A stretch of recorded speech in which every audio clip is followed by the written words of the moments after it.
Consider this is our earth, ನಮ್ಮ ಭೂಮಿ ಅಂತ ತಗೊಳ್ರಿ ಇದನ್ನ. ಓಕೆ, ನಮ್ಮ ಭೂಮಿ, this centre part is called as, ಇದನ್ನ ಏನಂತ ಕರಿತೀವಿ ನಾವು? ಈಕ್ವೇಟರ್ ಅಂತ ಬರಿತೀವಿ ನಾನು ಇದನ್ನ. ಈಕ್ವೇಟರ್ ಕನ್ನಡದಲ್ಲಿ ಭೂಮಧ್ಯ ರೇಖೆ ಅಂತ ಕರಿತೀವಿ. Okay, this near by equator place, ಈ ಏನ್ ಪ್ಲೇಸ್ ಇದೆಯಲ್ಲ ಇದು, so this place is called as, ಇದನ್ನ ಏನಂತ ಕರೀತಾರಂತ ಅಂದ್ರೆ ಟ್ರಾಪಿಕಲ್ ರೀಜನ್, ಅಥವಾ ಸಿಂಪಲ್ ಆಗಿ ಟ್ರಾಪಿಕ್ಸ್ ಅಂತಾನು ಕೂಡ ಕರೀತಾರೆ ಇದನ್ನ. ಟ್ರಾಪಿಕಲ್ ರೀಜನ್ ಆರ್ ಟ್ರಾಪಿಕ್ಸ್ ಅಂತ ಸಿಂಪಲ್ ಆಗಿ ಕರೀತಾರೆ. ದೆನ್ ಇಲ್ಲಿ ನೀವೇ ಹೇಳ್ರಿ ನನಗೆ, temperature is more or less?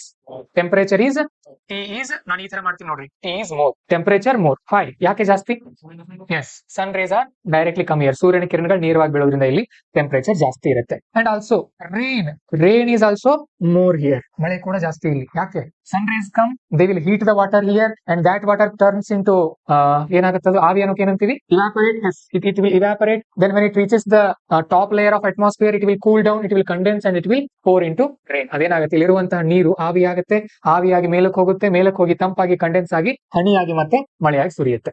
ಅದಕ್ಕೋಸ್ಕರ ಇಲ್ಲಿ ಮಳೆ ಜಾಸ್ತಿ ಆಗುತ್ತೆ. And the rain will be year long, ವರ್ಷ ಪೂರ್ತಿ ಮಳೆ ಆಗುತ್ತೆ. ಇಯರ್ ಲಾಂಗ್, ವರ್ಷ ಪೂರ್ತಿ ಇಲ್ಲಿ ಮಳೆ ಆಗುತ್ತೆ. ಸೊ ವರ್ಷ ಪೂರ್ತಿ ಮಳೆ ಆಗುತ್ತೆ ಅಂತ ಅಂದ್ಮೇಲೆ here the trees will be evergreen, ಇಲ್ಲಿರುವಂತಹ ಸಸ್ಯಗಳು ವರ್ಷ ಪೂರ್ತಿ ಏನಿರುತ್ತೆ, ಬರ್ಕೊಡ್ರಿ ಹೇಳ್ತಾರೆ ಅದನ್ನ, ದೊಡ್ಡ ಹಾಳೆಯಲ್ಲಿ ಬರ್ಕೊಡ್ರಿ, ಎವರ್ ಗ್ರೀನ್, ಇದೇನಿರುತ್ತೆ ವರ್ಷ ಪೂರ್ತಿ ಹಸಿರಾಗಿ. And trees are very tall, ಹೇಗಿರುತ್ತೆ ಟ್ರೀಗಳು? ಟಾಲ್ ಇರುತ್ತೆ, ತುಂಬಾ ಎತ್ತರವಾಗಿರುತ್ತೆ. Okay, so remember this point. ಇದನ್ನ ಏನಂತ ಕರಿತೀವಿ ನಾವು? ಟ್ರಾಪಿಕಲ್ ಭಾಗ. ದೆನ್ ಇದು very important part, we will study in geography also. Geography ಕೂಡ ಕಲಿತೀವಿ, ನಿಮ್ ಬೇಸಿಕ್ ಕಡೆ ಹೇಳ್ತಾ ಇದ್ದೀನಿ ನಾನು. ದೆನ್ ದಿಸ್ ರೀಜನ್, ಮೇಲೆ ಸ್ವಲ್ಪ ಆ ಕಡೆ, ಕೆಳಗೆ ಸ್ವಲ್ಪ ಈ ಕಡೆ, this reason is called as subtropical. ಏನಂತ ಕರೆದ್ರೆ ಇದನ್ನ?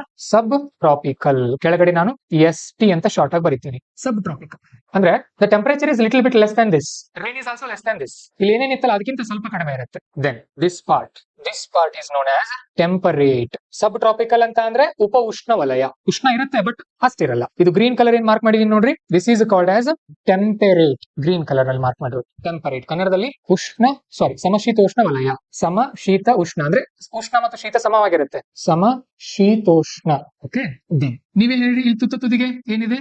ಐಸ್ ಇದೆ ಅಲ್ವಾ ಅದು. ಸೊ ಈ ತುದಿಗಳನ್ನ ನಾವು ಏನಂತ ಕರಿತೀವಿ ಶಾರ್ಟ್ ಆಗಿ? ಪೋಲಾರ್ ಅಂತ ಕರಿತೀವಿ ಅಲ್ವಾ. So this region is called as polar. ಕೆಳಗಡೆದು ಕೂಡ ಅದು ಪೋಲಾರ್. ಓಕೆ, ದೆನ್ ಇದೇನಿದೆಯಲ್ಲ this part is called as subpolar. ಕನ್ನಡದಲ್ಲಿ ಪೋಲಾರ್ಗೆ ಧ್ರುವ ವಲಯ ಅಂತ ಕರಿತೀವಿ ಅಥವಾ ಧ್ರುವೀಯ ವಲಯ, ಇದನ್ನ ಸಬ್ ಪೋಲಾರ್, ಉಪಧ್ರುವ ವಲಯ ಅಂತ ಕರಿತೀವಿ. ನೀಟಾಗಿ ಬರ್ಕೊಡ್ರಿ, ಇದೊಂದು ಕ್ಲಾರಿಟಿ ನಿಮ್ ತಲೆಯಲ್ಲಿ ಶಾಶ್ವತವಾಗಿರ್ಲಿ. ಯಾಕಂದ್ರೆ ಜಿಯೋಗ್ರಫಿನಲ್ಲಿ ಇದು ಪದೇ ರಿಪೀಟ್ ಆಗ್ತಾ ಇರುತ್ತೆ. ಓಕೆ, ಪದೇ ರಿಪೀಟ್ ಆಗ್ತಾ ಇರುತ್ತೆ. ಎಸ್, ವೆರಿ ಗುಡ್ ನಿಖಿಲ್, ನೆನಪು ಮಾಡ್ಕೊಡ್ರಿ. ನೋಡೋಣ ಮಧ್ಯದಲ್ಲಿ ಯಾವ್ದಿತ್ತು? So tropical, subtropical, temperate, subpolar, polar. ನಾವು ಈ ಕಡೆಯಿಂದ ನೋಡ್ರಿ, ಈ ಕಡೆಯಿಂದ ಹಿಂಗೆ ಹೋದಾಗೆ ಟೆಂಪರೇಚರ್ ಅಂಡ್ ರೇನ್ ರೆಡ್ಯೂಸಸ್.